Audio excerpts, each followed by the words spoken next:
everybody. Welcome to DaveTV.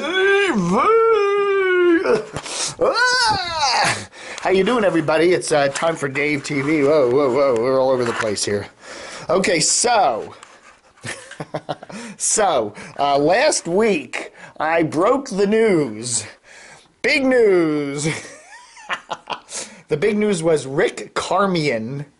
Mr. Carmean was gone from WTEM. He was the CEO of Red Zebra Radio, who is, that's Dan Snyder, Redskins owner, Dan Snyder's sports radio arm. Ooh, close up. Anyway, and I reported that he was gone, okay? I don't know, I don't think it was a firing. It was just like, hey, we don't need you anymore. Your contract's up. Goodbye. Anyway, so what is it? Red Zebra, which owns WTEM, ESPN 980, and Sports Talk 570, they're changing their whole management structure. Yeah, they're in a bruising battle with CBS's 106.7 WJFK, and I can make a fan, whatever. And, blah, blah, blah.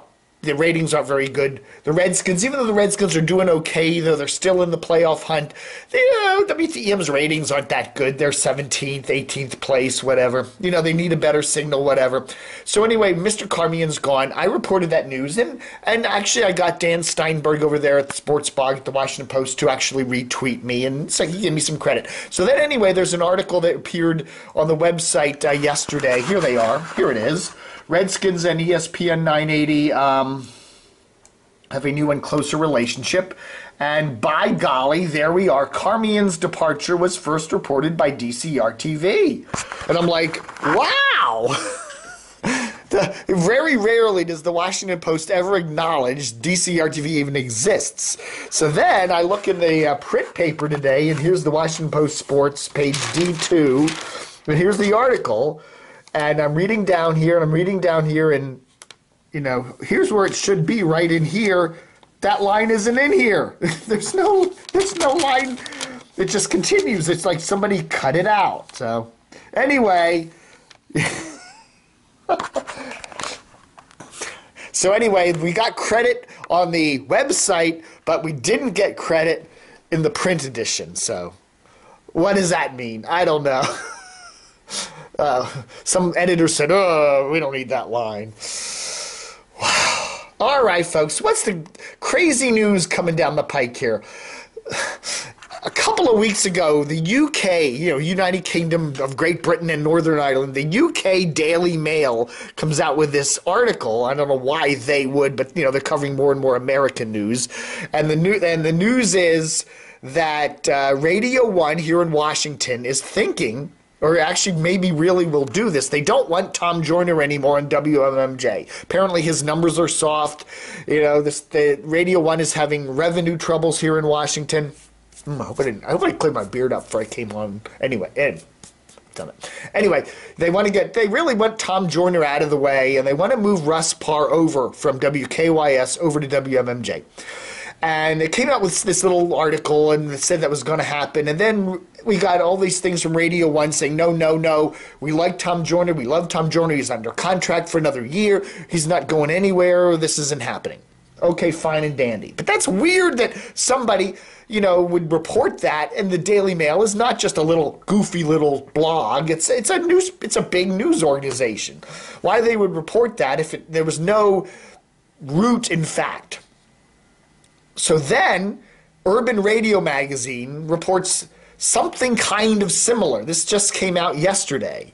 And this makes a little more sense. And, it makes a little more sense.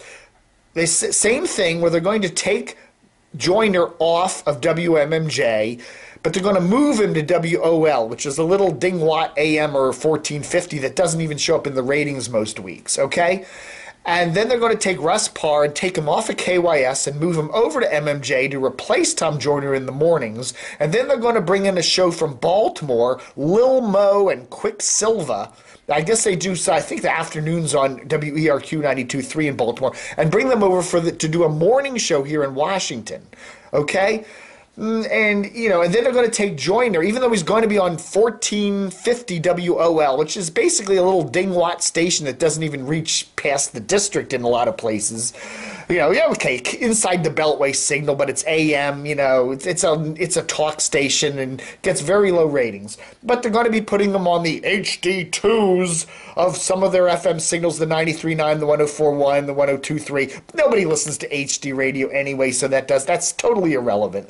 So anyway, it's a huge demotion for poor old Tom Joyner here in the Washington market. I mean, he's a national radio personality. He's based in Chicago. He's heard on urban radio all over the country. And here in Washington, which is one of the top urban radio markets, he'll be demoted to a ding-watt AMer. I can't imagine he'd be happy with that. And he's got another year on his contract, so he can't even jump to another station. So, that seems kind of screwy.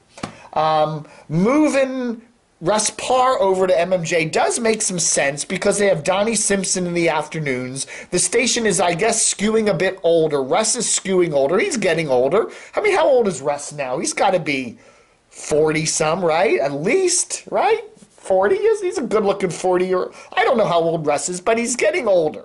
So he's appealing to older folks. Donnie Simpson's an old dude. Well, he looks really buff for an old dude, but He's obviously spends a lot of time in the gym, but it's kind of you can see where they're pushing MMJ, and they want to have a local guy on in the mornings, and they want to have a local guy on in the afternoons, and that makes sense. And MMJ already gets pretty good ratings, although they've been suffering a little bit.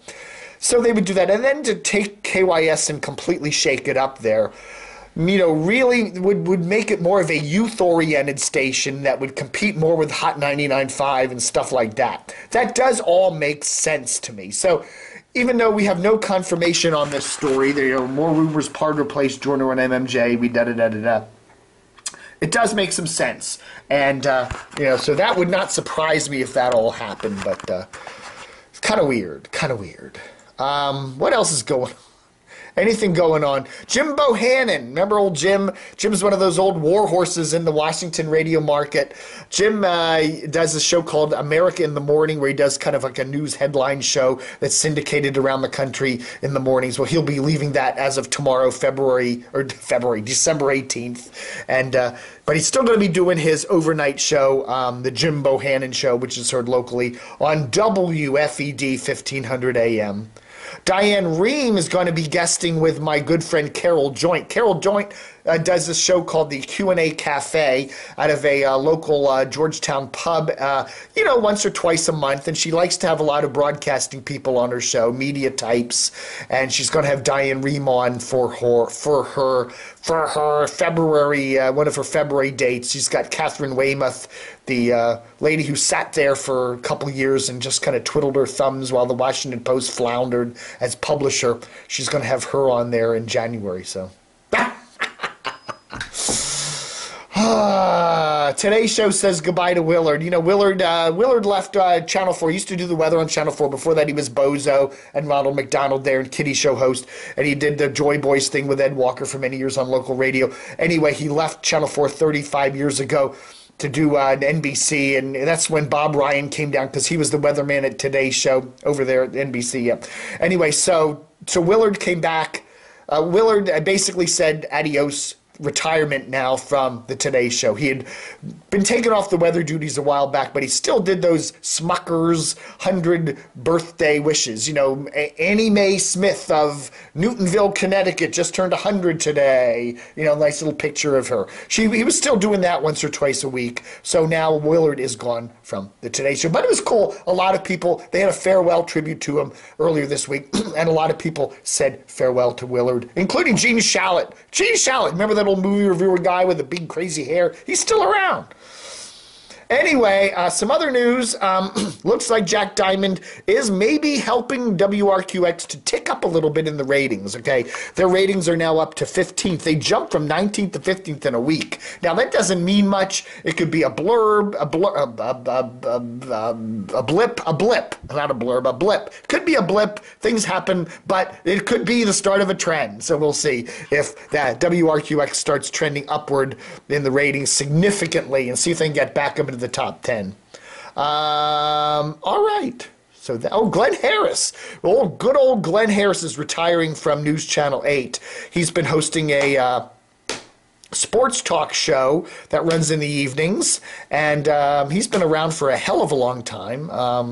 But anyway, he's going to be retiring. Also, okay, on the 18th, which is tomorrow. If you're watching, well, you may be watching this next week, which was the 18th. So, tip of the camo cap to Glenn, one of the greats in the Washington media, sports media market. Hey.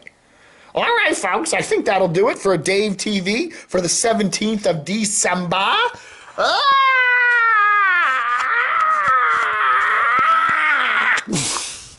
2015, book 'em, Dano.